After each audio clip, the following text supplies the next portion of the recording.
So for our group, we decided to expand Apple into China. My name is Crystal. I'm Shawanda. I'm Max. I'm Jacob.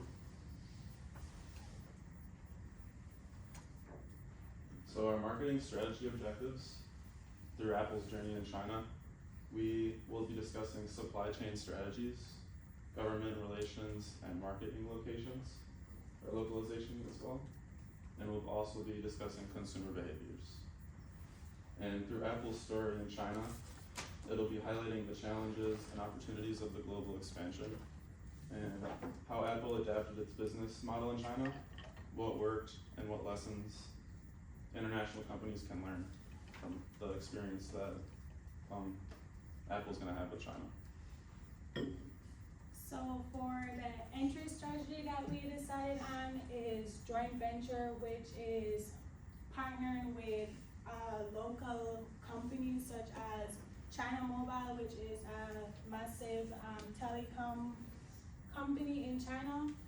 And the reasons why we decided on a joint venture is because it aligns with Apple's goals, such as global expansion with local adaptation, meaning Apple is always looking into going more global and expanding its brand across markets, but hasn't been able to do that in China because of consumer preferences and the massive competitors that are in the Chinese market.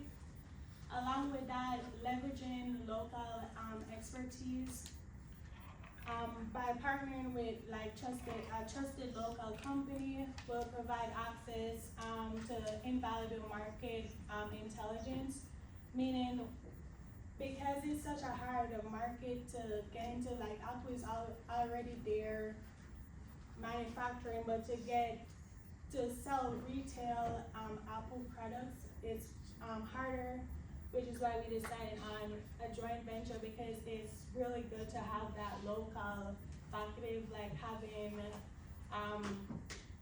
that local support. And through a joint venture, it enhances the manufacturing and cost efficiencies. On the flip side, while you want to consider Apple's goals, through a joint venture, we also have a better understanding of the Chinese market. One, China is a very hard industry to get into because of their massive like regulatory rules. And then because of local competitors such as Huawei, it is really hard for Apple to get customers to prefer their products over local products. And then consumer behavior, Chinese people are very high tech and they like trying new technologies, and so it's not as easy for Apple to burst into the. So some risks that are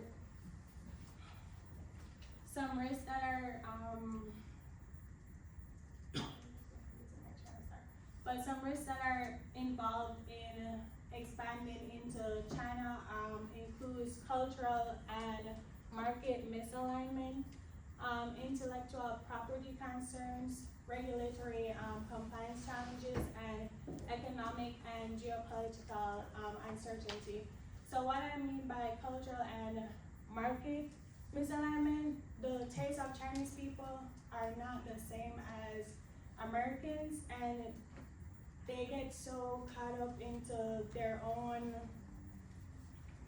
products in terms of like one major difference is WeChat is strictly a Chinese app, which isn't here in the US.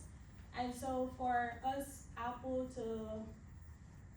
to navigate that cultural difference, we'll need to be working more keenly with the locals. And then for intellectual property concerns, over time there have been major concerns of the Chinese market counterfeiting different Apple products, and so to mitigate that, it would be good to work with local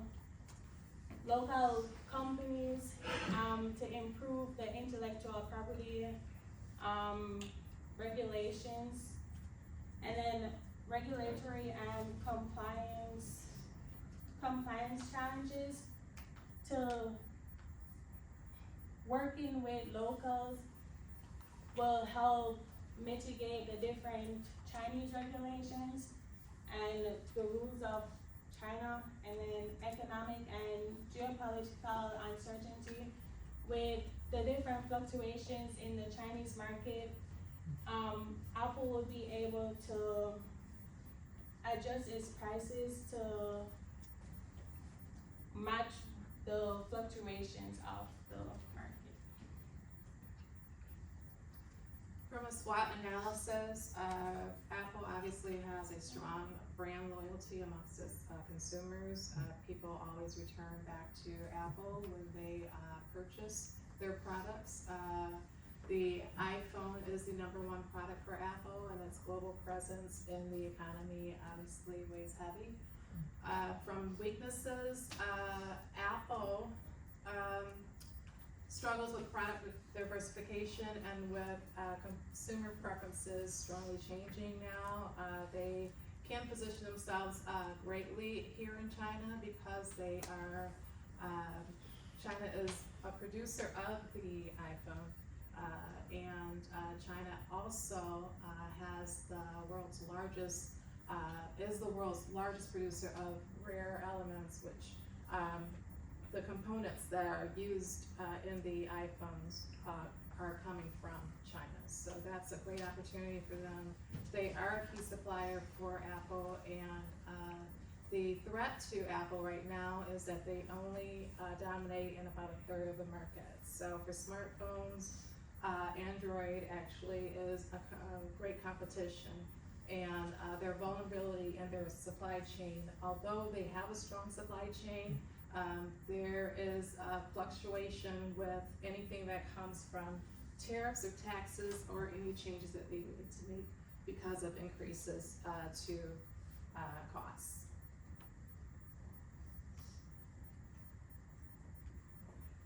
And our pestle, from a political standpoint, China's political infrastructure could be difficult to exit.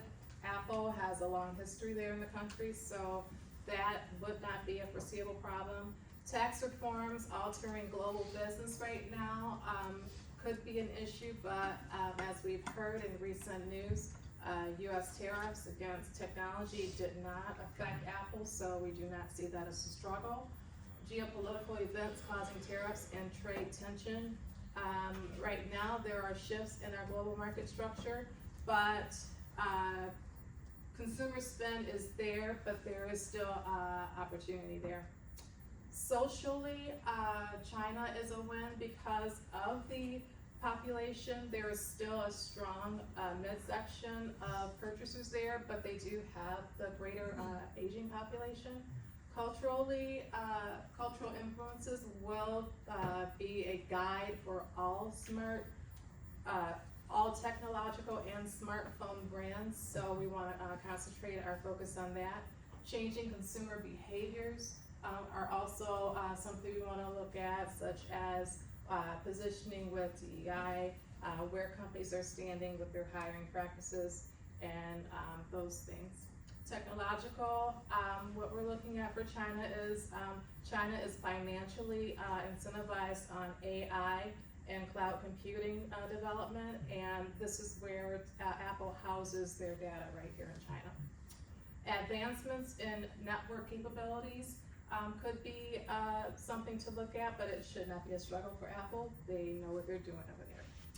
Legally, intellectual property rights and antitrust right laws, as well as lawsuits for privacy infringement, are the big thing right now in Apple's forefront. So they're watching that closely, and so will we.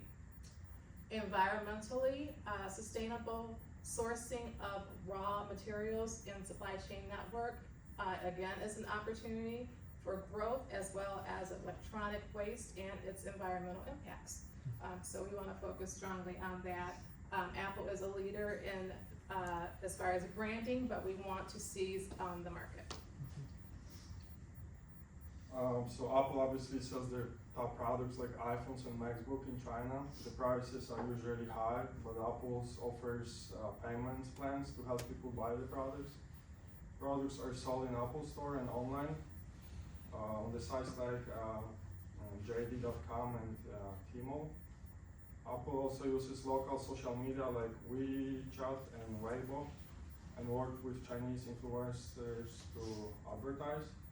Of course, TikTok as well for the global promotion.